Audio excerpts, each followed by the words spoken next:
Herkese merhaba, kanalıma hoş geldiniz. Yepyeni bir projeyle karşınızdayım. Gördüğünüz gibi bu devasa Pinterest çantasını çalıştım. Çok şahane bir çanta oldu. Boyutu inanılmaz büyük ama plaj çantası olarak da kullanılabilir. Eğer günlük hayatta bu tarz çok büyük çantaları kullanmayı sevmiyorsanız daha önce de söylediğim gibi plaj çantası olarak da kullanabilirsiniz. Çok zevkli, güzel bir çalışma. Çok kolay diyemeyeceğim. Biraz zaman alan bir proje. Ama yapımı inanın çok zevkli ve ortaya çıkan sonuç şahane. Gördüğünüz gibi devasa bir çanta oldu. Pinterest'te uzun zamandır gördüğüm bir modeldi. Hatta kaydetmiştim. Ama araya kış vesaire girince ancak şimdi örme vakti buldum. Çok severek, zevkle ördüm. Umarım sizler de beğenirsiniz, seversiniz. Videoma geçmeden önce lütfen kanalıma abone olup beni takip etmeyi unutmayın. Yorumlarınız, destekleriniz benim için çok önemli. O zaman keyifli seyirler. Bu arada her seferinde söylemeyi unutuyorum. Onu da söylemeden geçmeyeceğim bu sefer. Instagram hesabında da detaylı fotoğraflarıma ulaşabilirsiniz ve yapmış olduğunuz çantaların görsellerini benimle paylaşabilirsiniz. Ben de büyük mutlulukla takipçilerimle paylaşırım. Instagram hesabımı şu an ekranda görüyorsunuz. Açıklamalar kısmında linkini ekleyeceğim. Lütfen takip etmeyi unutmayın. O zaman bu sefer görüşürüz. Keyifli seyirler. Evet, kullanmış olduğum malzemelerden hemen başlamak istiyorum. Spagetti Yarn'ın bu harika kağıt ipliğini kullandım. Ben direkt siteden beğenmiştim rengini. Şöyle gördüğünüz gibi bilgilerini hemen paylaşayım. 250 metreye 150 gram ağırlığında çok güzel bir kağıt ip. Bu kağıt ipin en güzel özelliği, benim en çok sevdiğim yanı, çok kalın olması ve yumuşak olması. Sizler de biliyorsunuz ki kağıt iple örmek gerçekten çok zor ve ellerimizi çok yoruyor. Ama bu kağıt ip muadillerine göre gerçekten de örümü çok kolay, harika bir kağıt ip. Bundan toplamda 3 yumak kullandım. Hatta 3 yumağım bitmedi. 3 yumaktan bu kadar arttı. Yani 2,5 yumak kullanmış olduk şu an için. Gayet ekonomik oldu bizler için. Yani koskocaman devasa bir çantaya sadece 2,5 yumakla elde etmiş olduk. Bu ipliği kullanmak isteyen takipçilerim için özel bir sürprizim var. Sizlere Spagetti Yarn'ın sitesinden yapacağınız 500 TL alışverişlere 60 TL indirim kodunuz var. İndirim kodunu şu an ekranda paylaşıyorum. Açıklamalar kısmına da ekleyeceğim. Sizler de o indirim koduyla 60 TL'lik indirim kazanabilirsiniz.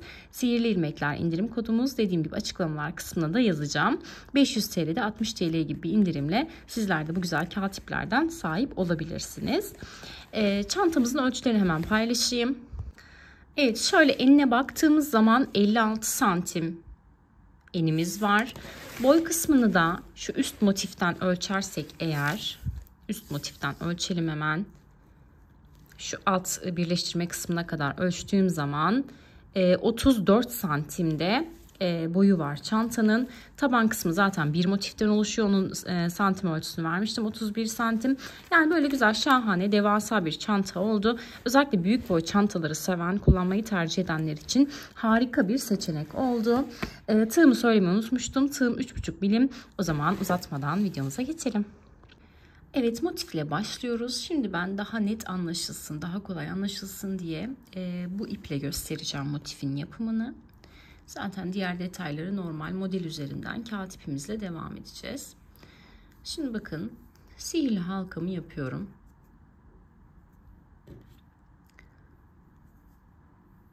Sabitliyorum. Ardından da sık iğne yapmaya başlıyorum.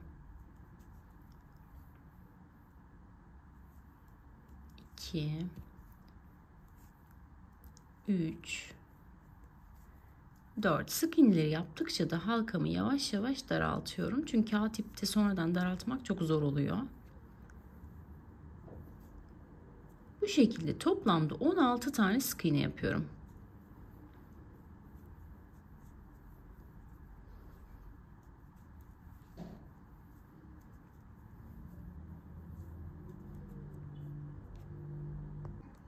Evet, 16 tane sık iğnemi yaptım. Şimdi bakın, ilk başladığım sık iğneye batıyorum. İlmeğimi kaydırıyorum. Ardından da 3 tane zincir çekiyorum. Dibine batıyorum, ilmeğimin dibine. Ve bir sık iğne yapıyorum. Buraya bir tane pıtırcık yapmış olduk. Şimdi bir sonrakine giriyorum.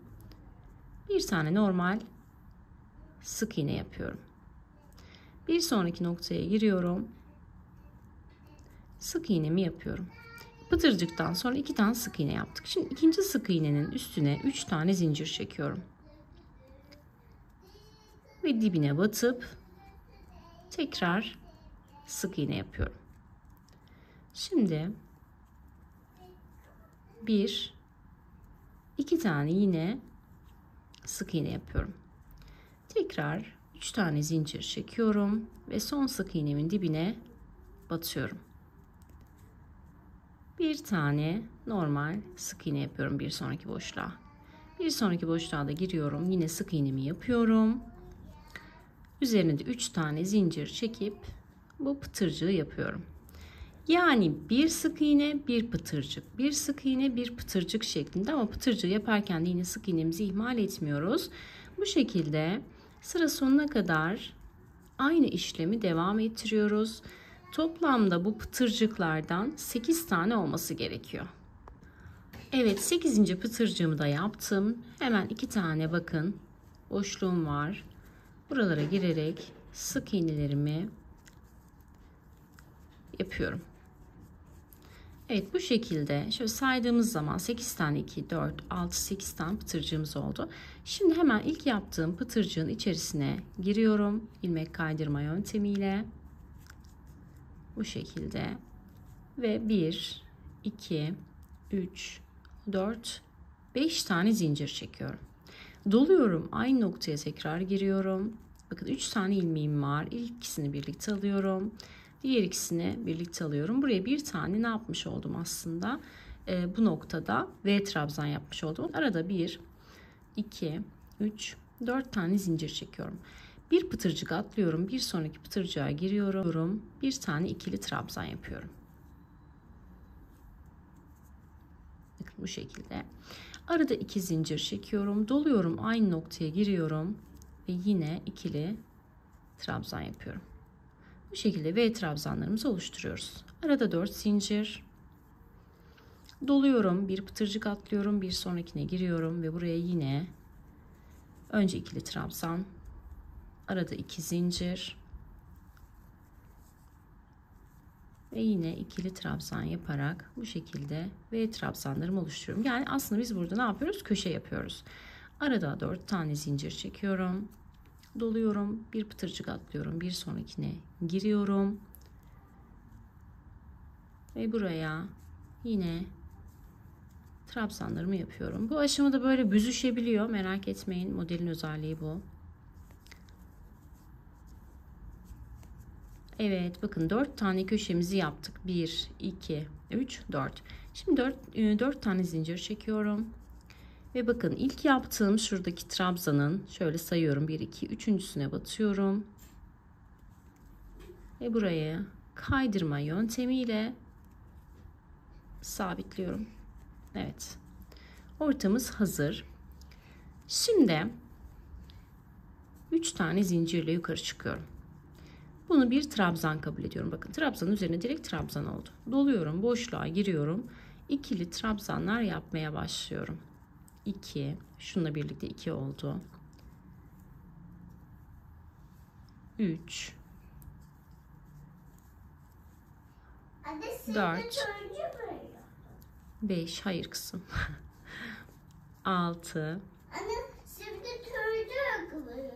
7, yok kızım, sarı örüyorum. 2, 4, 6, 2, 4, 6, 7.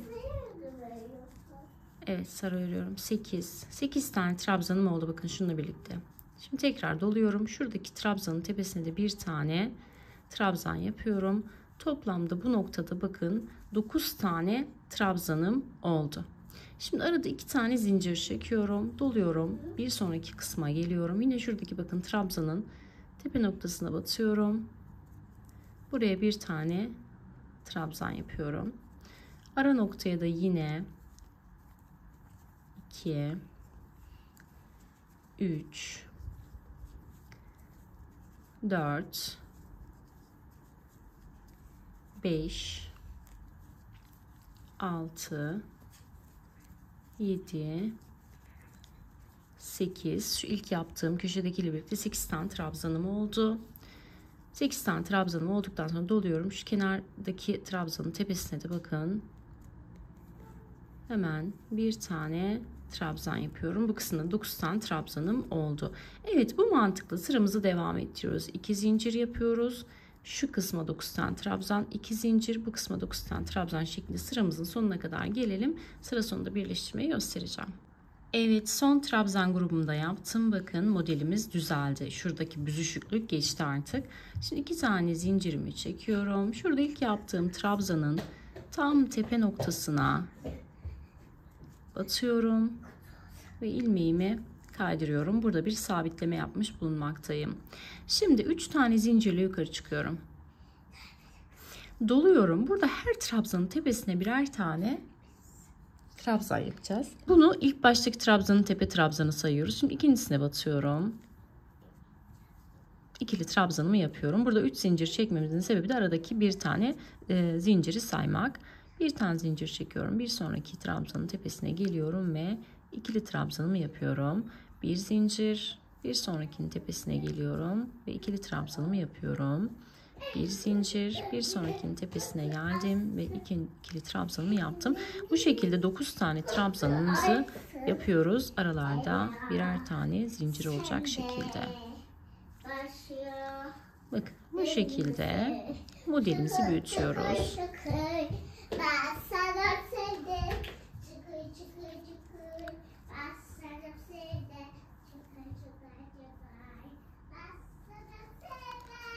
Evet, bakın 9 tane trabzanı yaptım, aralarda birer zincir şeklinde. Şimdi 2 tane zincirimi çekiyorum, doluyorum. Buradaki trabzanın ilkinin tepesine batıyorum ve ikili trabzanımı yapıyorum. Arada bir zincir ve yine hepsinin tepesine ikili trabzanlarımı yapıyorum. Arada bir tane zincir çekmeyi kesinlikle ne yapmıyoruz? İhmal etmiyoruz. Şimdi sıra sonuna kadar aynı işlemi tekrarlayalım. Sıra sonunda sıra bitişiyle karşınızda olacağım. Evet, sıra sonuna geldim. Bakın. Şimdi 2 tane zincir çekiyorum ve ilk başladığım trabzanın tepe noktasına batıyorum. İlmeğimi kaydırıyorum. Şimdi yine 2 zincirle yukarı çıkıyorum. Doluyorum. Bakın şu ara boşluğa, bir zincirlik boşluğa batıyorum. 3 tane ilmeğim var. İkisini alıyorum. İkisini bekletiyorum. Doluyorum. Aynı noktaya batıyorum. İkisini alıyorum. Üçünü tek seferde alarak buraya bir tane fıstık yapıyorum. Arada 2 tane zincir çekiyorum. Doluyorum. Bir sonraki boşluğa giriyorum. İkisini birlikte alıyorum. Bekletiyorum. Doluyorum. Tekrar aynı noktaya giriyorum. İkisini birlikte alıyorum. Kalanları bekletiyorum. Doluyorum. Aynı noktaya giriyorum. İkisini birlikte alıyorum ve kalan 4 tane ilmeği hepsini tek seferde topluyorum. Evet, bu şekilde aralarda 2 zincir yaparak ara boşluklara üçlü ilmekten oluşan, şöyle üçlü yarım trabzan grubundan oluşan fıstıklarımızı yapıyoruz. Arada 2 zincir ve fıstığı.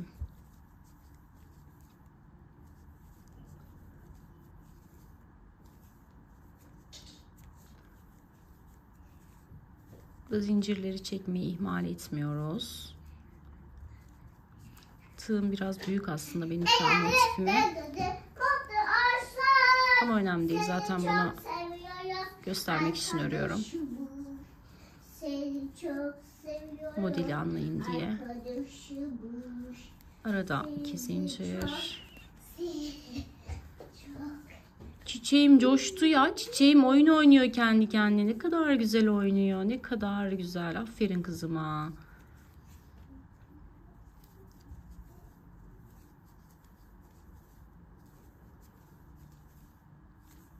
Evet, son fıstığımı da yaptım. Şöyle sayalım bakalım. 2, 4, 6, 8 tane fıstığım oldu. Şimdi arada 3 tane zincir çekiyorum.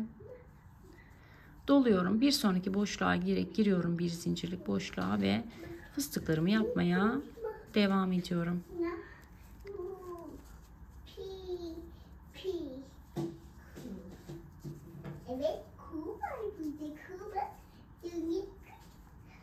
Evet, bu şekilde. Şimdi 8 tane fıstık, arada 2 zincir, 8 tane fıstık, 2 zincir şeklinde sıra sonuna kadar aynı işlemi devam ettirelim. Fıstıkları yaparken de aralara mutlaka 2 tane zincir çekiyoruz. Tamam anne. Evet, fıstıklarımı bu şekilde tamamladım. Şimdi 3 tane zincir çekiyorum. İlk başladığım fıstığın bakın şu tepe noktasına geniş olan ilmeğe batıyorum. Ve ipimi kaydırıyorum. Ardından da şu 2 zincirlik kısma yine ipimi kaydırıyorum. 2 zincirle yukarı çıkıyorum ve şimdi fıstıklarımı bu 2 zincirlik kısımlara yapmaya başlıyorum. Birinci fıstığımı yaptım. Arada yine 2 zincir çekiyorum. Doluyorum. Bir sonraki boşluğa geliyorum. İkinci fıstığımı da bu noktaya yapıyorum. 2 zincir, bir sonraki boşluğa giriyorum. Üçüncü fıstığımı yapıyorum.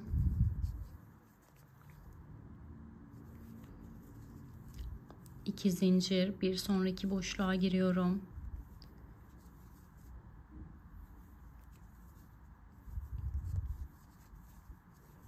Hepsini tek seferde topluyorum. Devam ediyorum. 2 zincir, bir sonraki boşluğa giriyorum. Buraya yine fıstığımı yapıyorum. Kaç tane fıstığımız oldu? Bakın 5 tane. 2 zincir çekiyorum. Bir sonraki boşluğa giriyorum. Ve buraya 6. fıstığımı yapıyorum. Buralar modelin kolay kısımları. Yine 2 zincir ve son 2 zincirlik boşluğuma giriyorum. Ve son fıstığımı yapıyorum. Bu sırada fıstık sayımızda azalma olacak. 2 zincirli kısımlara battığımız için bakın 2, 4, 6, 7 tane fıstığım oldu. Bir önceki sırada 2, 4, 6, 8 tane fıstığım vardı. Şimdi geldik önemli bir noktaya, artık bu zincirli kısımda bir farklılık yapacağız. 2 zincirimi çekiyorum, başına doluyorum. Bakın burada 3 tane zincirim vardı. Tam ortadaki zincire batıyorum. 3 tane ilmeğim var. Buraya bir üçlü trabzan yapıyorum. 1, 2 ve 3. Arada 2 zincir çekiyorum. Doluyorum. Aynı noktaya tekrar batıyorum. Bir tane daha üçlü trabzan yapıyorum. Yani buraya ne yaptık aslında? Bir tane V trabzan yaptık. Şimdi 2 zincirimi çekiyorum. Doluyorum. Bir sonraki bakın 2 zincirlik boşluğa giriyorum. Ve fıstıklarımı yapıyorum. Evet, bu şekilde. Bu sırada yapacağımız işlem bu. Şimdi bir kez daha göstereceğim. Şu kısımları fıstıklarla dolduralım. Şu trabzan kısmını bir kez daha göstereceğim.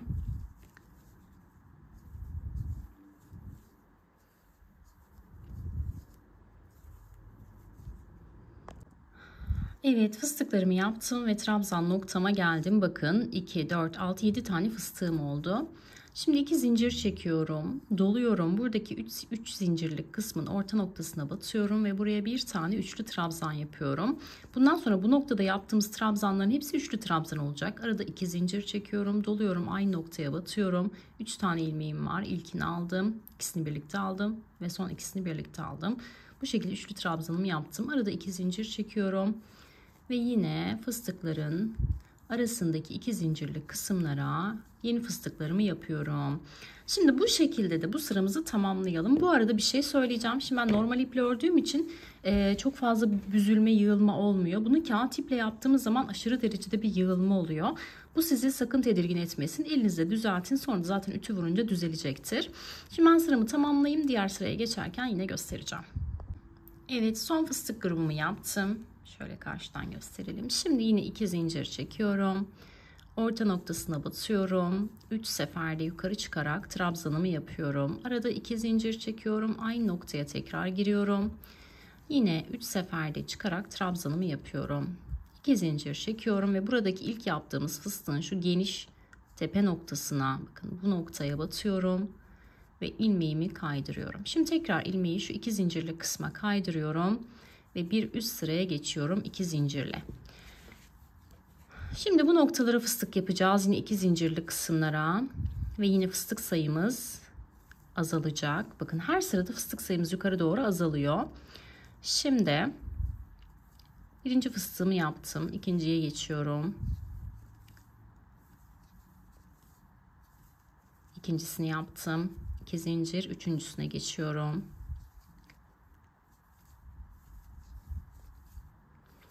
Evet, şimdi burada 3 tane fıstık yaptıktan sonra arada 5 tane zincir çekiyoruz. Motifimizi büyütüyoruz artık. Doluyorum. Bir sonraki 2 zincirli kısma girdim ve buraya fıstığımı yapıyorum. Bakın. 3 fıstık yaptım, 5 zincir çektim. Şimdi tekrar 3 tane fıstığım olacak. Birinci fıstığımı yaptım, ikincisini yapıyorum.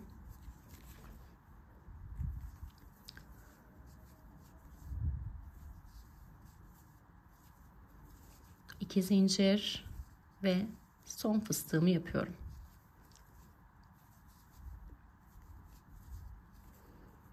Şimdi bakın şöyle bir görüntü var. 3 fıstık, arada 5 zincir, 3 fıstık. Şimdi tekrar 2 zincir çekiyorum ve şuradaki trabzan grubuma geliyorum. Şimdi doladım bakın.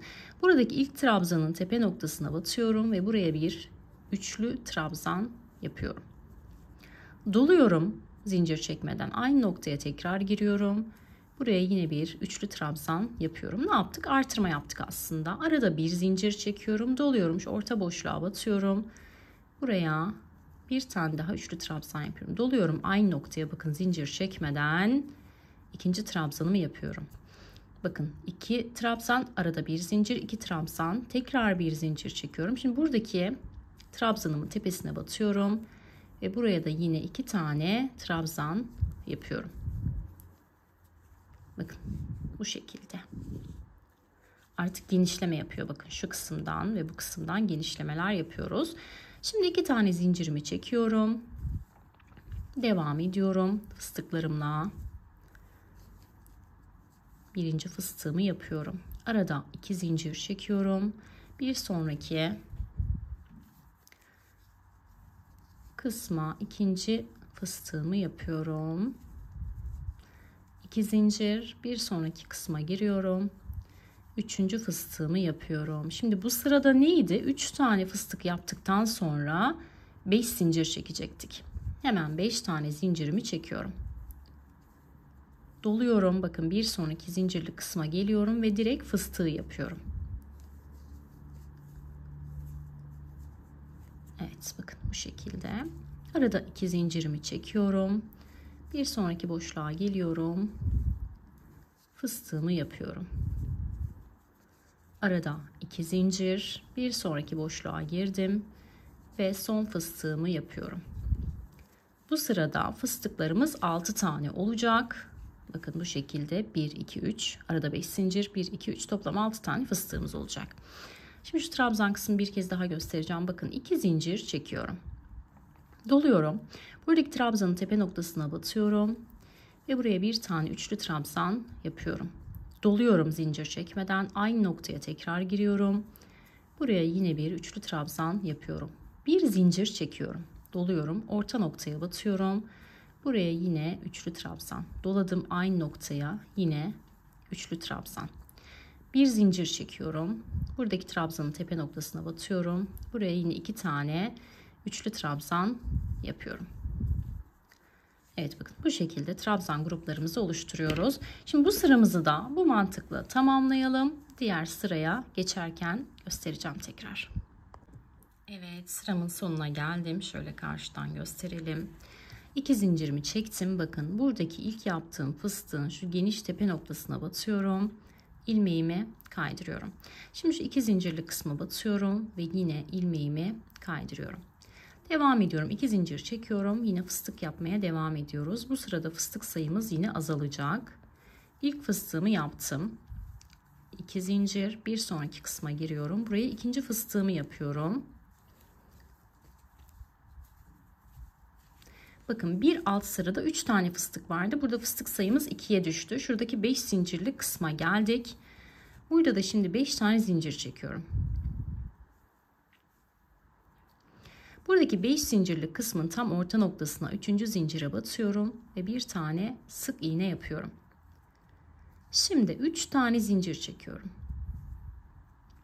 Aynı noktaya yine batıyorum ve buraya bir sabitleme yaparak minik pıtırcık yapıyorum. Yani şurada yaptığımız pıtırcığın aynısını yaptık.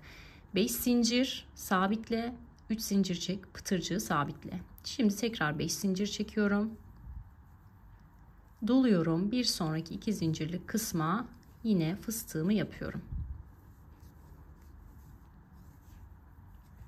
Bakın böyle bir görüntü olacak. 2 fıstık, 5 zincir, pıtırcık, 5 zincir, fıstık, tekrar 2 zincir. Bir sonraki kısma geliyorum ve buraya yine fıstığımı yapıyorum. Model çok basit aslında. Videoyu dikkatli izlerseniz hiçbir sıkıntı olmaz. Şimdi bakın tekrar buradaki trabzan grubuna geldik. 2 zincirimi çektim, doladım. İlk trabzanın tepesine giriyorum ve buraya bir tane trabzanımı yapıyorum. Doluyorum. Bir sonraki noktaya giriyorum.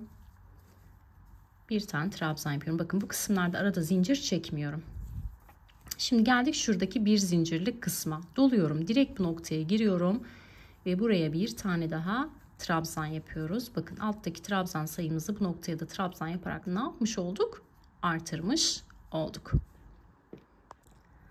Evet, 3 tane trabzanım oldu. Şimdi şu ortadaki 2 tane trabzanın tepe noktasına geliyoruz. Buraya geçerken bir tane zincir çekiyorum. Bakın doluyorum. Buradaki trabzanın ilkinin tepe noktasına batıyorum ve buraya bir tane trabzan yapıyorum. Şimdi burayı çiftleyeceğiz. Doluyorum, aynı noktaya tekrar batıyorum ve buraya bir tane daha üçlü trabzan yapıyorum. Şimdi bir tane zincir çekiyorum. Bir sonraki trabzanın tepe noktasına giriyorum. Buraya da aynı şekilde 2 tane üçlü trabzan yapıyorum. Bakın şöyle karşıdan daha net anlaşılır. 1, 2, 3 tane trabzan, arada bir zincir, 2 trabzan, arada bir zincir, yine 2 trabzan. Şimdi bir tane zincir çekiyorum. Buradaki bir zincirlik boşluğa, buradakiyle aynı olması gerekiyor ya. Hemen buraya bir tane üçlü trabzan yapıyorum. Doluyorum zincir çekmeden. Şu 2 tane trabzanın üzerine de yine birer tane trabzan yapıyorum. Şimdi bir önceki sırada 6 tane olan trabzanımız burada 3, 5, 7, 10 taneye çıkıyor. 3, 4, 5, 6, 7, 8, 9, 10. Bakın bu şekilde şöyle yaklaştırayım, daha net anlaşılır. Şimdi 2 tane zincirimi çekiyorum. Bir sonraki boşluğa giriyorum ve yine fıstığımı yapıyorum. Hep bu 2 zincirli kısımlara yapıyoruz fıstıklarımızı. Ve dediğim gibi model ilerledikçe buradaki fıstık sayımız azalıyor. Bir önceki sırada 3'tü, şimdi 2'ye düştü. 2 zincir çekiyorum. İkinci fıstığımı da yapıyorum. Evet, şimdi geldik 5 zincirlik kısma. Hemen 5 tane zincirimi çekiyorum. Üçüncüsüne batıyorum ve sabitliyorum. Bu kısımda pıtırcık yapmıştık, görüyorsunuz. Hemen pıtırcığımı yapıyorum. 3 tane zincirimi çekiyorum. Dibine batıyorum. Pıtırcığımı yapıyorum. 5 tane zincirimi çekiyorum. Doluyorum. Yine buraya 2 tane bakın fıstığımı yapıyorum. Katipten sonra bununla örmek o kadar kolay ki akıp gidiyor. Evet, 2 tane fıstığımı yaptım. Şimdi bakın bu noktaya geçiyoruz. Trabzanlı noktaya. Buraya geçerken 2 tane zincir çekiyorum. Doluyorum. İlk trabzanımın tepesine birinci trabzanımı yapıyorum. Doluyorum, ikinci trabzanımın tepesine ikinci trabzanımı yapıyorum. Doluyorum, buradaki bir zincirlik kısma üçüncü trabzanımı yapıyorum. Arada bir zincir çekiyorum. Bakın bir sonraki trabzanın tepe noktasına 2 tane trabzan yapıyorum.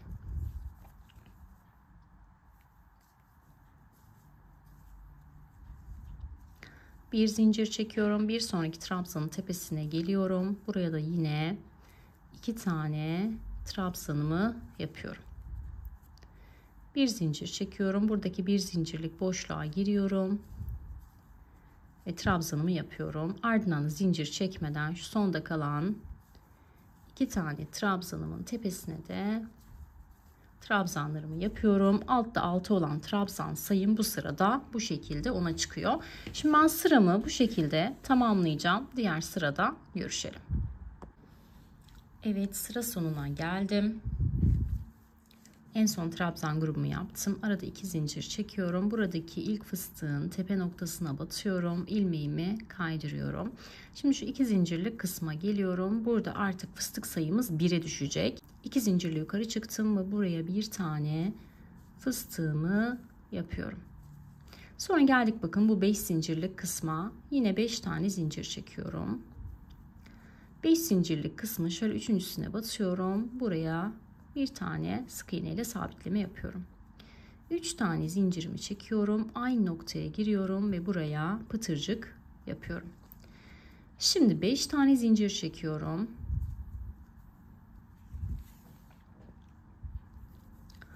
Bir sonraki bakın 5 zincirlik kısma geçiyorum. 3. zincirine batıyorum ve buraya sabitleme yapıyorum. 3 tane zincirimi çektim. Aynı noktaya tekrar pıtırcığımı yapıyorum. Bakın bu sırada artık modeli büyütüyoruz. Bu şekilde bir görüntümüz var. Şimdi 5 tane zincir çekiyorum. Doluyorum. Buradaki bakın 2 zincirlik kısma yine fıstığımı yapıyorum. Şimdi geldik trabzanların olduğu gruba. 2 zincir çekiyorum. Burada bakın şöyle trabzanlarımızı görüyoruz. İlk 3 trabzanımızın aralarında zincir yok. Hemen bu noktalara birer tane trabzan yapıyorum. Arada zincir çekmeden.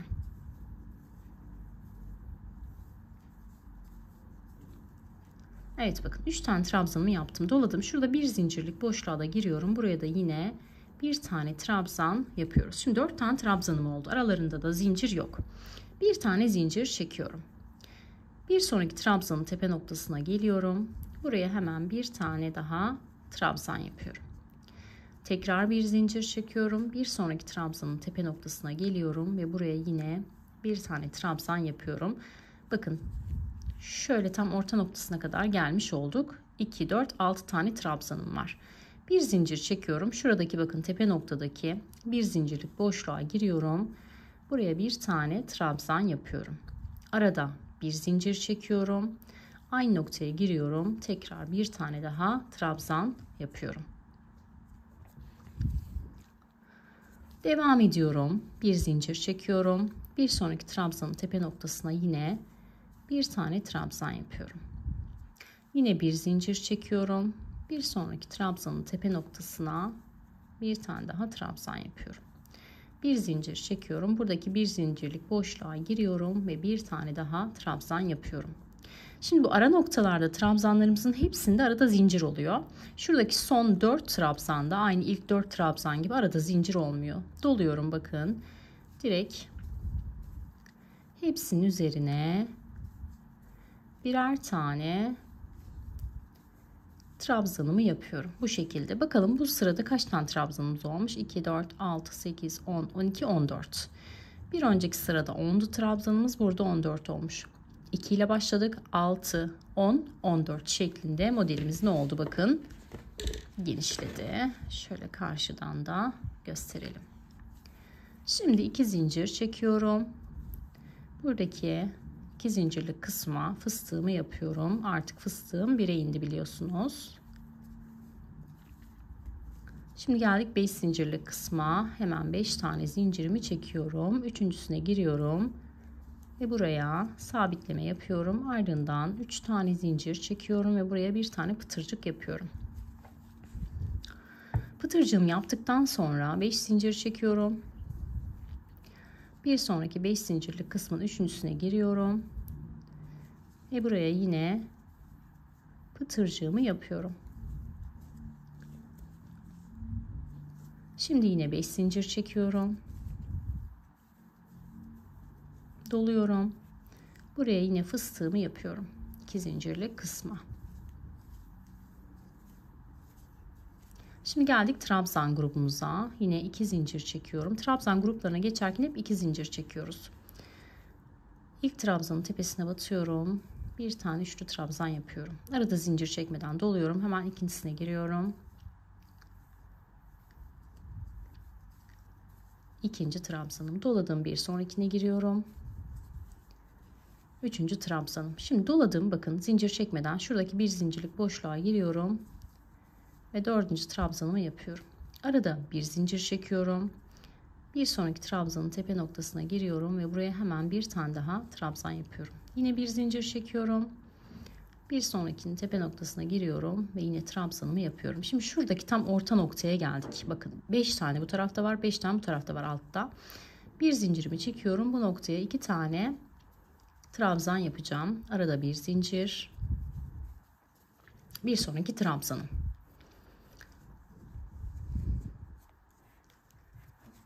Yine bir zincir. Bir sonrakinin tepesine trabzanımı yapıyorum. Yine bir zincir. Bir sonrakinin tepe noktasına trabzanımı yapıyorum. Yine bir zincir. Şuradaki bir zincirlik boşluğa da trabzanımı yapıyorum. Şimdi kalan 3 trabzanın da zincir çekmeden arada hepsinin tepesine birer tane trabzan yapıyorum. Burada ne yaptık? Biraz önce de söylemiştim. Trabzan sayımızı 14'e çıkardık. Şimdi bu mantıkla sıramızı tamamlayalım. Diğer sırada görüşelim. Evet, sıramın sonuna geldim. Şimdi 2 tane zincirimi çekiyorum. Şuradaki ilk fıstığın bakın tepe noktasına batıyorum ve kaydırıyorum. Ardından da bakın şurada 5 zincirlik kısım vardı. Birinci zincire giriyorum, kaydırıyorum. İkinci zincire giriyorum, kaydırıyorum. Üçüncü zincire giriyorum ve kaydırıyorum. Bu orta noktasına gelmiş olduk bu şekilde. Şimdi 3 tane zincir çekiyorum. Buraya bir tane pıtırcık yapıyorum. Burası bizim artık sıra başımız burası oldu. 5 zincir çekiyorum. Buradaki 5 zincirli kısmın orta noktasına giriyorum. Ve buraya yine bir tane pıtırcık yapıyorum. 5 zincir çekiyorum. Yine 5 zincirlik kısmın tam orta noktasına giriyorum. Ve buraya yine pıtırcık yapıyorum. Bu sırada da pıtırcık sayılarımız ne yapıyor? Bakın artıyor.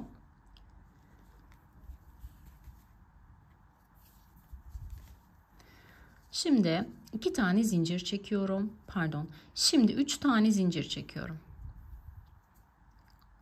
Yine buraya pıtırcığımı yapıyorum.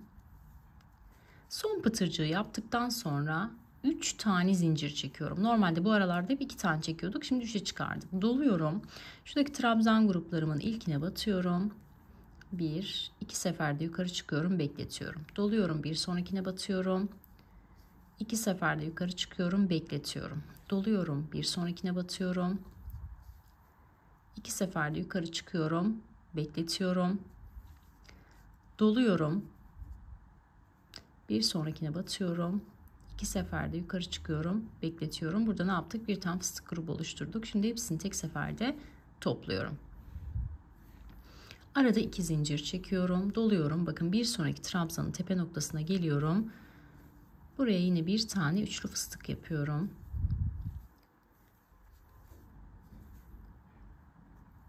Hepsini tek seferde topluyorum. Bakın burada 4 tane trabzandan oluşan üçlü fıstık yaptık. Burada 3 tane trabzandan oluşan üçlü fıstık yapıyoruz.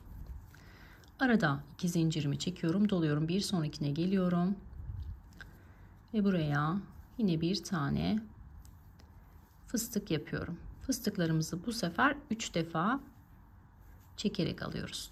Daha uzun yapıyoruz yani. 2 zincir çekiyorum. Bir sonraki trabzanın tepe noktasına geliyorum. Buraya yine bir tane daha fıstık yapıyorum. Bakın toplam 4 tane fıstık grubumuz oldu. 1, 2, 3, 4. Şimdi 5 tane zincir çekiyorum. Doluyorum. Bir sonraki trabzanın tepe noktasına geliyorum. Ve buraya yine bir tane daha fıstık yapıyorum.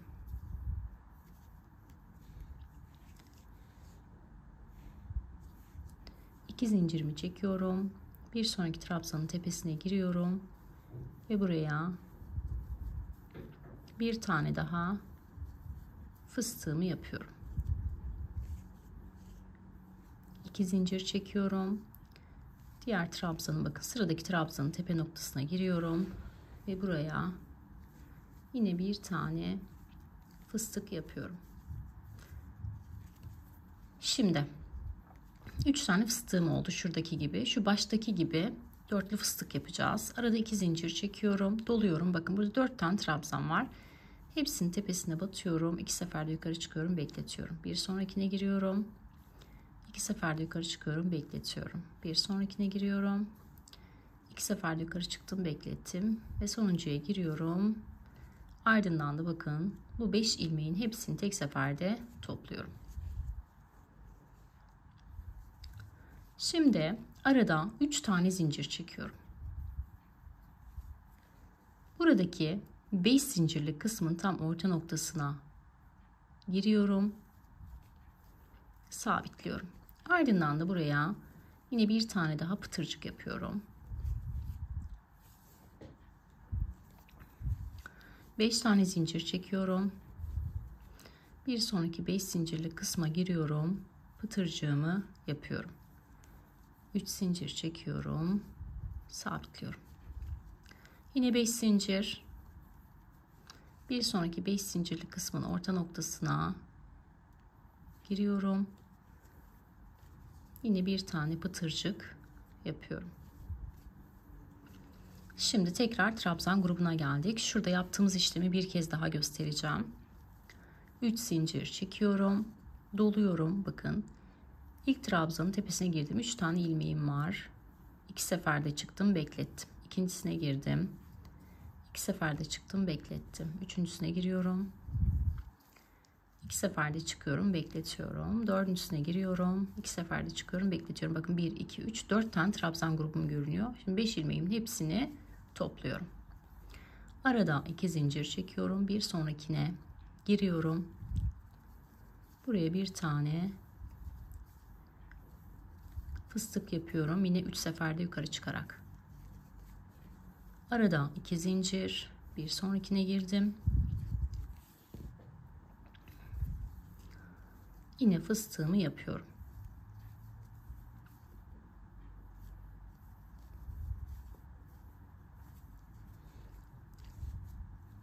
Arada 2 zincir. Bir sonraki boşluğa giriyorum. Buraya da yine trabzanın tepesine boşluktan kastım. Fıstığımı yaptım. Bakın hiçbir trabzanı atlamadan fıstıkları trabzanların tepe noktalarına yapıyoruz. Şimdi bakın 4 tane fıstık grubum oldu. 1 tane dörtlü, 3 tane üçlü, 1, 2, 3 toplam 4 tane. Arada 5 tane zincirimi çekiyorum. Doluyorum. Bir sonraki bakın direkt sıradaki trabzanın tepesine giriyorum ve fıstıklarımı yapmaya devam ediyorum. Burada fıstıkların sayısı önemli. Eşit olmasına gayret edin. Fıstık atlamamaya.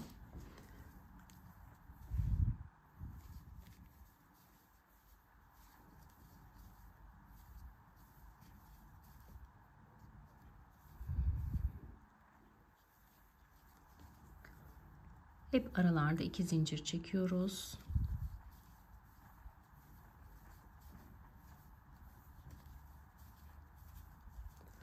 Şimdi bakın 3 tane fıstık grubumu yaptım. Şu dörtlü olanı yapacağız şimdi. 2 zincirimi çektim. 4 tane trabzanım var. İlkine girdim. İkisini aldım. İkisini beklettim. İkincisine girdim. İkisini aldım. Üçünü beklettim. Dördüncüsüne girdim. İkisini aldım. Dördünü beklettim. Beşincisine giriyorum. İkisini şöyle 2 seferde alıyorum ve 5 tane ilmeğimin hepsini topluyorum. Evet, şimdi bu şekilde sıra sonuna kadar aynı mantıkla ilerleyelim. Sıra sonunda yine görüşelim. Evet, sıramı tamamladım bu şekilde. Şimdi sıra sonundayım. Bakın en son fıstık grubumu yaptım. 3 tane zincirimi çekiyorum. Doluyorum. Bakın şurada bir tane pıtırcığımız vardı. Onun dip noktasına batıyorum. 3 tane ilmeğim var. 1, 2, 3 seferde gelerek ilmeğimi kapatıyorum ve sıramızın başını buraya almış oluyorum. Şimdi bir tane zincir çekiyorum. Bulunduğum noktaya direkt bir tane sık iğne yapıyorum. Arada 5 tane zincir çekiyorum. Bir sonraki 5 zincirli kısmın tam orta noktasına geliyorum. Buraya bir tane sık iğne yapıyorum. Yine 5 zincir çekiyorum. Bir sonraki 5 zincirlik kısmın orta noktasına geliyorum ve sık iğne yapıyorum. Yani bu sefer pıtırcık değil de sık iğne yapıyoruz. 5 zincir çekiyorum. Buradaki bakın 3 zincirli kısmın tam orta noktasına batıyorum ve buraya bir tane sık iğne yapıyorum. Şimdi 3 tane zincir çekiyorum. Doluyorum. Bakın buradaki ilk 2 zincirli kısma giriyorum ve buraya bir tane üçlü trabzan yapıyorum. Arada 2 zincir çekiyorum, doluyorum. Bir sonraki zincirli kısma giriyorum ve buraya bir tane üçlü trabzan yapıyorum. Arada 2 zincir, bir sonraki boşluğa geliyorum ve buraya bir tane üçlü trabzan yapıyorum. Burada artık modelimizi bitiriyoruz. O yüzden de trabzan gruplarımızı ve sık iğnelerimizi yapıyoruz. Şimdi geldik 5 zincirli kısma. 2 zincirimi çektim, doladım. Burada 5 tane zincir var. Tam ortadaki noktaya giriyorum. Bir tane üçlü trabzan yapıyorum. Burası köşe olduğu için buraya yine 5 tane zincir çekiyorum. Doluyorum. Aynı noktaya giriyorum ve yine üçlü trabzanımı yapıyorum. Bu köşede bir tane V oluşturduk. Kare şeklini verebilmek için. Şimdi 2 zincirimi çekiyorum. Bir sonraki 2 zincirlik boşluğa giriyorum ve buraya bir tane üçlü trabzan yapıyorum. Yine 2 zincir, bir sonraki zincirlik kısma giriyorum. Trabzan yapıyorum. 2 zincir, bir sonraki kısma girdim. Trabzanımı yapıyorum. Bakın bu şekilde. Şimdi 3 tane zincir çekiyorum. Buradaki bakın kısma batıyorum ve sık iğne yapıyorum. 5 zincir çekiyorum. Tam orta noktasına batıyorum ve sık iğne yapıyorum. Yine 5 zincir. Bir sonraki 5 zincirlik kısmın orta noktasına geliyorum ve sık iğne yapıyorum. Yine 5 zincir. Bir sonraki şu 3 zincirlik kısmın orta noktasına geliyorum ve sık iğnemi yapıyorum. Bu şekilde. Şimdi 3 zincir çekiyorum. Yine trabzan gruplarımı yapmaya başlıyorum. İlk yaparken 3 zincir çekiyoruz. Sonra aralarda 2 zincir çekiyoruz.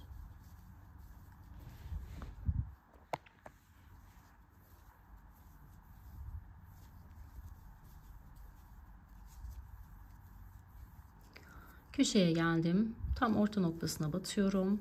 3 seferde yukarı çıkıyorum. Köşe olduğu için buraya 5 tane zincir çekiyorum. Doluyorum. Aynı noktaya yine üçlü trabzanımı yapıyorum. 2 zincir çekiyorum. Bir sonraki boşluğa giriyorum ve trabzanımı yapıyorum. Şimdi bu şekilde, bu mantıkla sıra sonuna kadar aynı işlemi yapalım. Trabzanlar yapıyoruz ve aralarda şu kısımlarda da sık iğne yapıyoruz. Evet, geldim sıra sonuna. Şöyle bakın, karşıdan da gösterelim modelimizi. Şimdi en son trabzanımı yaptım. Şurası bizim başlangıç noktamız. İlk sık iğnemizi buraya yapmıştık. 3 tane zincirimi çekiyorum.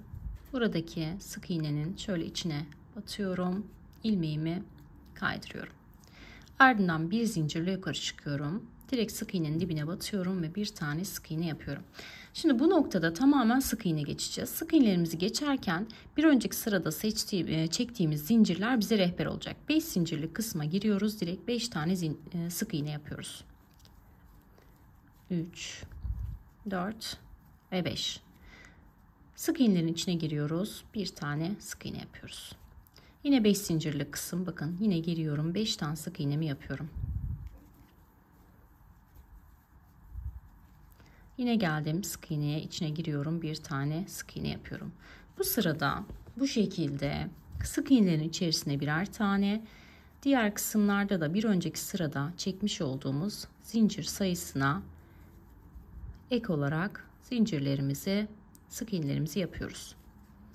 Bakın bu kısımda 2 tane zincir çekmiştik. Hemen geliyorum, 2 tane sık iğne yapıyorum. Trabzanın tepe noktasına giriyorum, bir tane sık iğne yapıyorum. Ara noktaya girdim, 2 tane sık iğnemi yaptım. Trabzanın tepe noktasına geldim, bir tane sık iğnemi yaptım. Yine bakın 2 zincirli kısma geldim, sık iğnemi yaptım. Trabzanın tepesine geldim, sık iğnemi yaptım. 2 zincirli kısma 2 tane sık iğne, trabzanın tepe noktasına bir tane sık iğne. Şimdi geldik şu köşedeki 5 zincirli kısma. Bir önceki sırada çektiğimiz zincirlerin sayısına uygun olarak sık iğne yapıyorduk. Burada 5 tane zincir çekmiştik. Hemen 5 tane sık iğnemi yapıyorum. 3, 4 ve 5. Bakın. Şimdi geldim trabzanın tepe noktasına, bir tane sık iğnemi yapıyorum. Şimdi aynı mantıkla sıramızı tamamlayalım. Diğer sırada da yine sık iğne geçeceğiz ama köşelerde farklı bir işlem yapacağız. Onu da sizlere göstereceğim. Sıramı tamamlayıp dönüyorum. Evet, sık iğnelerimi yaptım ve sıra sonuna geldim. Şöyle bir görüntü var. Şimdi şuradaki 3 zincirli kısma geldim. Buraya da yine 3 tane sık iğnemi yapıyorum. Burada trabzanın tepe noktasına sık iğne ile başlamıştık zaten. Batıyorum ve ilmeğimi kaydırıyorum.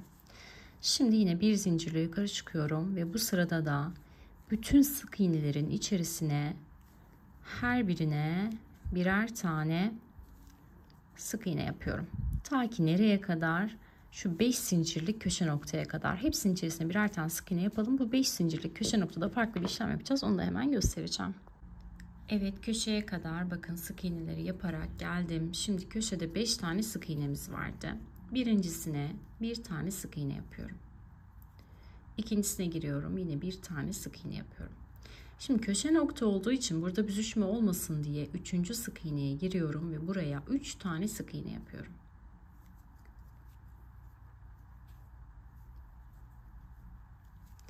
Kalan sık iğnelerime normal birer tane sık iğne yaparak devam ediyorum. Yani bu sırada yapacağımız tek farklı işlem buradaki 3. sık iğnenin içerisine 3 tane sık iğne girmek. Diğerlerinin hepsine birer tane sık iğne yaparak motifimizi tamamlayalım. Daha sonra birleştirme ile karşınızda olacağım. Motifim kaç santim vesaire diğer bilgilerin hepsini orijinal kağıt iple yapılmış model üzerinden vereceğim. Şimdi 4 tane motifinizi tamamlayın. Daha sonra görüşelim. Evet, motiflerimizi bu şekilde hazırlıyoruz. Şöyle bakın. 4 tane motifim var. Bir tanesi taban olacak. Diğer 4 tanesi de kenarı olacak. Ve bu şekilde çantamızı oluşturacağız. Şöyle santim olarak da ölçülerini hemen sizinle paylaşmak istiyorum motifimin. 31 ve 31. 31 santim, yani kare bir motifimiz var bu şekilde. Bakın, üzerinden de ütü geçtiğimiz zaman harika bir görünüme kavuşuyor. Bu örgünün arka yüzü, bu da ön yüzü. Tam bir dantel edasında çok güzel bir motif. Ben Pinterest'te gördüğümden beri hep aklımda olan bir motifti. Ama araya sonbahar vesaire girince bu yazı erteledim. Çok güzel bir model. Aklımda olan bir modeldi. Şimdi birleştirmesini yapacağız. Bu 5 tane parçadan bir tanesini taban için seçeceğiz. Ardından da birleştirmeye başlayacağız. Şöyle bakın. Karşılıklı birleştireceğiz. Hemen başlayalım birleştirmemize. Evet, birleştirme yaparken öncelikle ipimi şöyle sabitliyorum.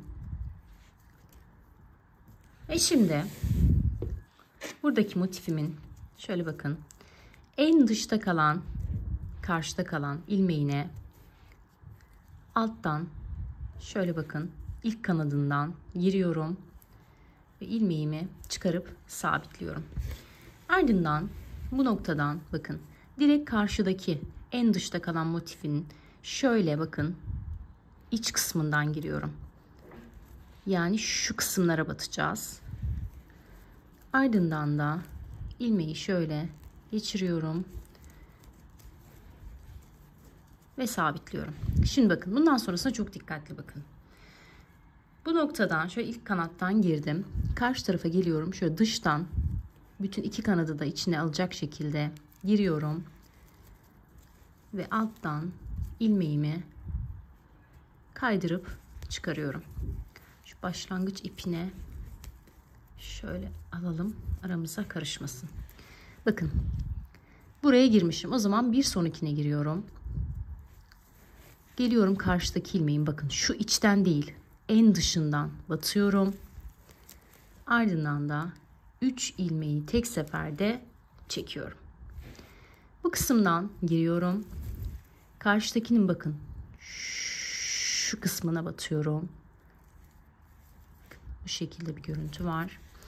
Ardından 3 ilmeği tek seferde çekiyorum. Bakın birleştirmemiz bu şekilde muntazam görünüyor. Tekrar yapalım. Bu noktadan girdim.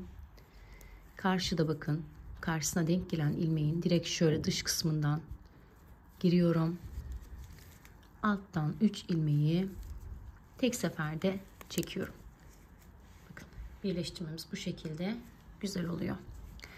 Buradan şöyle dış kanadından girdim. Karşıya geliyorum. Direkt şöyle şu kısmından giriyorum. Ve ardından da 3 ilmeğimi bu şekilde tek seferde çekiyorum. Bakın burada sadece bir çizgi oluşmuş oldu. Bakın ne kadar muntazam görünüyor birleştirmemiz. Bu şekilde ilmeklerimizi karşılıklı olarak birleştiriyoruz. Bakın şuradan girsem şu dışta şu ilmek çizgi çizgi görünecek. Yani ekstra bir çizgi görünecek burada. Onu istemiyoruz. O yüzden de bakın bu kısımdan giriyorum. Üçünü tek seferde çekiyorum. Şimdi bu şekilde ben sıra başına kadar, yani sıra sonuna kadar, köşeye kadar geleyim. Daha sonra beraber devam edelim. Bakın birleştirmemiz bu şekilde. Umarım mantık anlaşılmıştır. Tekrar göstereyim bakın. Son bir kez daha burada göstereyim. Buradan ilk kanadına giriyorum. Tamamen içine de girebilirim ama bu sefer çok kalın olur ve dönmemiz zor olur. O yüzden de sadece şu ilk kanadına giriyorum buradan. Karşıdan tamamına giriyorum. İpim altta kalacak. Bakın şöyle 3 tane ilmek var. Üçünü tek seferde çekip çıkarıyorum. Evet, birleştirmemiz bu şekilde oluyor. Şimdi aynı bu şekilde sıra başına kadar gelelim. Evet, birleştirmeyi yaparak sıra başına geldim. Şimdi diğer motifimi alıyorum. Şimdi bulunduğum noktadan direkt dönerek şimdi yine karşılıklı birleştiriyorum. Direkt bakın sıra başındayım. Normalde buradan başlamıştık. Şimdi bu orta nokta olduğu için şu tepe noktasına batıyorum. İpimi şöyle bir kaydırıp önce sabitliyorum. Ardından da yine aynı mantıkla bakın bir buraya bir karşı noktanın tamamına batıyorum.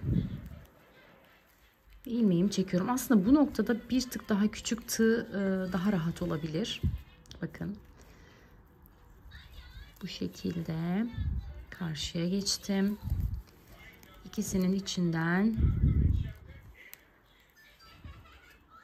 geçiriyorum. Burada şuna da dikkat etmeniz lazım. Bakın aynı motifler olduğu için mesela bunların karşılıklı gelmesi gerekiyor. Bakın şu trabzanların yani model aynı olduğu için bakın karşılıklı şuralara dikkat edin.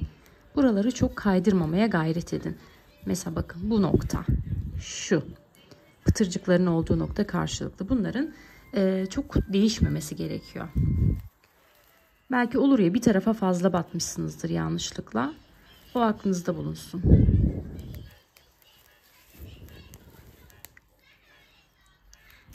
Şimdi böyle şekilde bakın devam ediyorum.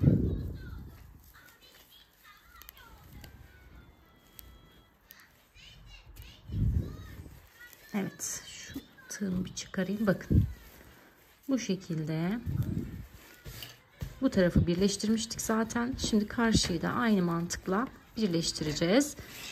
Bu şekilde burasını taban sayarsak bakın iki tarafını şöyle taban kısımlarını birleştirmiş olacağız. Şimdi burayı da birleştirelim. Daha sonra şu kısımla devam edeceğiz. Evet, birleştirmemi yaparak sıra sonuna kadar geldim. Şöyle bakın iki tarafın birleştirmesini yapmış olduk. Şöyle. Şimdi buradan yine devam edeceğiz. Önce tabanları birleştireceğiz. Daha sonra üstlerin bu kısımlarını birleştireceğiz. Şimdi en son bakın bu noktaya kadar geldim. Görüyorsunuz.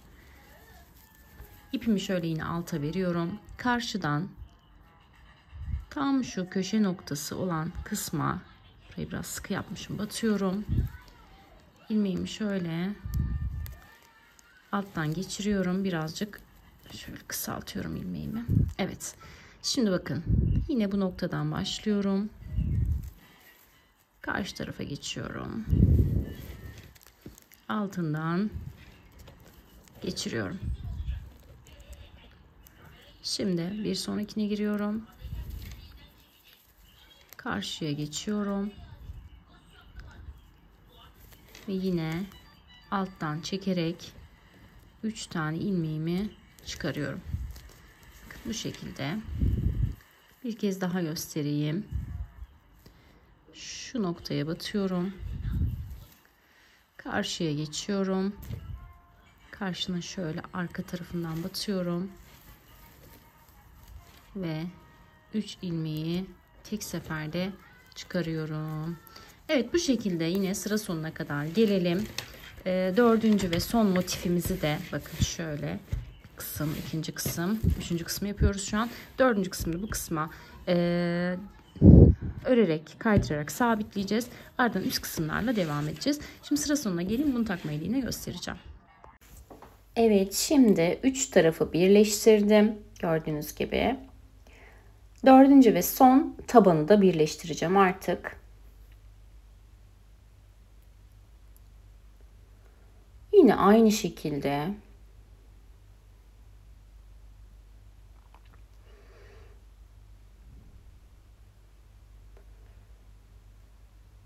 dışta kalan ilmeğe geçiriyorum.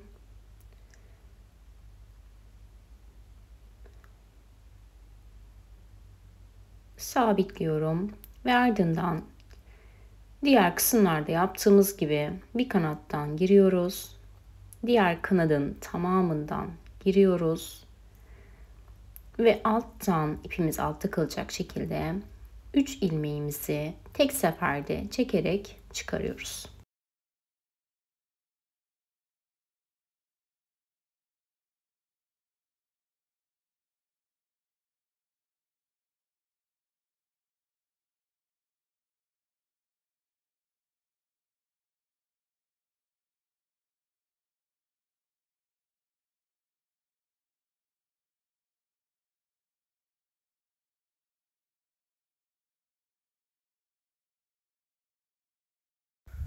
Evet, tabanların birleştirmesini yaptık gördüğünüz gibi.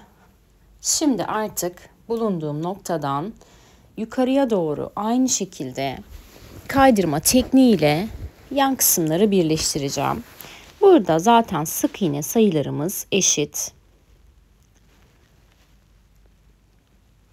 Sık iğnelerimize karşılıklı batarak birleştirmemizi yapıyoruz.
Evet, 4 motifi de yukarı doğru da birleştirdikten sonra şimdi bakın kenar birleştirmelerimiz de bitmiş oldu.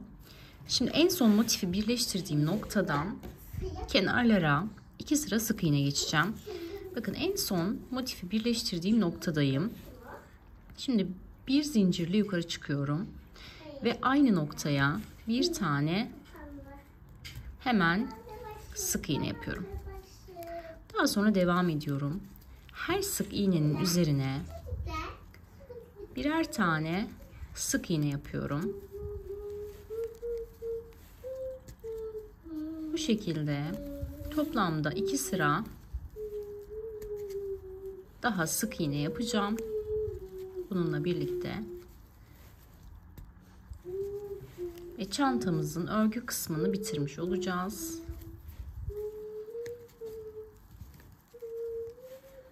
Bakın, bu şekilde. Şimdi bütün çevresini aynı şekilde sık iğne dönelim. Toplam 2 sıra. Ardından bir sırada kaydırma yapacağız. Onu da göstereceğim. Evet, bir sıra sık iğne yaptım. Şimdi sıranın sonuna geldim. Bakın, bulunduğum noktadan direkt sıra sonu sıra başı yapmadan ilk yaptığım sık iğneye batıyorum ve direkt sık iğnelerimi silindir şeklinde devam ettiriyorum. Gördüğünüz gibi bu şekilde döne döne gözümüze hoş görünecek kadar sık iğnelerimizi yapalım. Daha sonra ben kaç sıra ördüm, kaç santim oldu, onu sizlerle paylaşacağım. Bakın bu şekilde direkt her sık iğneye birer tane batarak sık iğnelerimizi yapıyoruz. Şöyle sıra başına da işaretleyicimizi koyalım, karışmasın. Şu an motifleri birleştirdikten sonraki ikinci sıradayız. Bakın bu şekilde sık iğnelerimizi yapalım. Çanta büyük ebatta olduğu için sık iğneleri yapmakta biraz zaman alıyor. Bakın bu şekilde basit bir çanta değil ama güzel, zevkli bir çalışma. Evet. Şimdi bu şekilde sık iğnelerimi yapayım. Kaç sıra olduğunu ve kaç santim olduğunu sizlere paylaşacağım.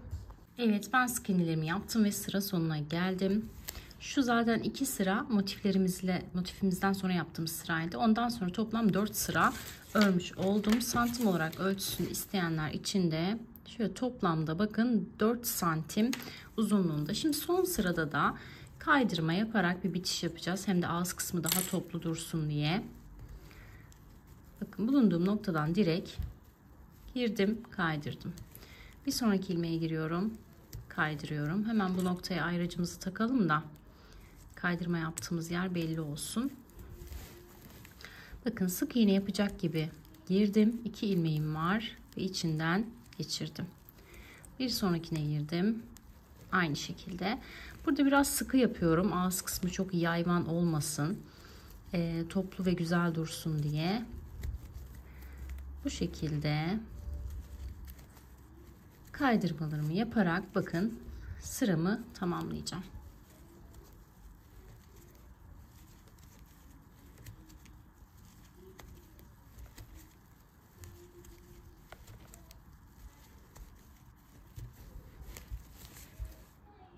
Evet, son olarak da bakın kaydırmaları yaptım. Ardından da bu şekilde astarladım ve hazır aldığım bu sap kısımlarını diktim. Gördüğünüz gibi devasa, kocaman bir çanta oldu. Günlük kullanım için de aslında uygun ama ben günlük kullanım için çok hani tarzım değil. Çok boyutu büyük olduğu için daha çok böyle plaj çantası olarak kullanmayı düşünüyorum. Bakın ekrana bile sığmıyor. Şöyle arkasını çevirelim. Çok büyük, devasa bir çanta oldu. Astar dikimini vesaire biliyorsanız siz de elde de yapabilirsiniz. Bilmiyorsanız da terziye diktirebilirsiniz. Normalde ütülemiştim içine ama çok dediğim gibi devasa bir boyut olduğu için karışma olmuş. Bu şekilde hazır çıt çıtlardan kullandım. Askımız bu şekilde. Gayet güzel, devasa, harika bir çanta oldu. Şu an masada duruşundan pek bir şey anlaşılmıyor. Ama içerisine bir şeyler koyup üzerimize taktığımızda gerçekten şahane bir duruşu var. Ben detaylı fotoğraflarını Instagram hesabımdan paylaşacağım. Oradan da ulaşabilirsiniz. Toplamda 400 gram civarı kağıt iplik kullanmış oldum. Boyutunu düşünürsek gayet aslında ekonomik bir çanta. 400 gram civarı bu çanta için gayet uygun. Şöyle bakın, gerçekten şahane güzel bir çanta oldu. Toplam 400 gram kağıt iplik kullanarak bu çantayı elde etmiş oldum. Deneyeceklere kolaylıklar diliyorum. Eğer buraya kadar videomu izlediyseniz lütfen kanalıma abone olup beni takip etmeyi unutmayın. Değerli yorumlarınızı da eksik etmeyin. Başka bir projede görüşmek dileğiyle. Hoşçakalın. Evet, çantamızın şöyle bitmiş halinde sizlerle paylaşmak istiyorum. Zaten videomun başında detaylı olarak gösterdim ama şöyle yine sonunda da göstereyim. Buraya kadar izleyen takipçilerime bir teşekkür niteliğinde. Gerçekten şahane, çok güzel bir çanta oldu. Ben çok beğendim. Günlük hayatta kullanabilir miyim tam emin değilim. Çünkü çok büyük çantalara alışkın değilim. Ama belki böyle daha salaş kombinlerle falan güzel bir uyarlama yapılıp kullanılabilir. Çantamız bu şekilde. Çok güzel, ekonomik bir çanta oldu. Çok az kağıt iple bu çantayı elde ettim. Deneyeceklere kolaylıklar diliyorum. Lütfen kanalıma abone olup beni takip etmeyi unutmayın. Farklı bir projede görüşmek dileğiyle. Hoşçakalın.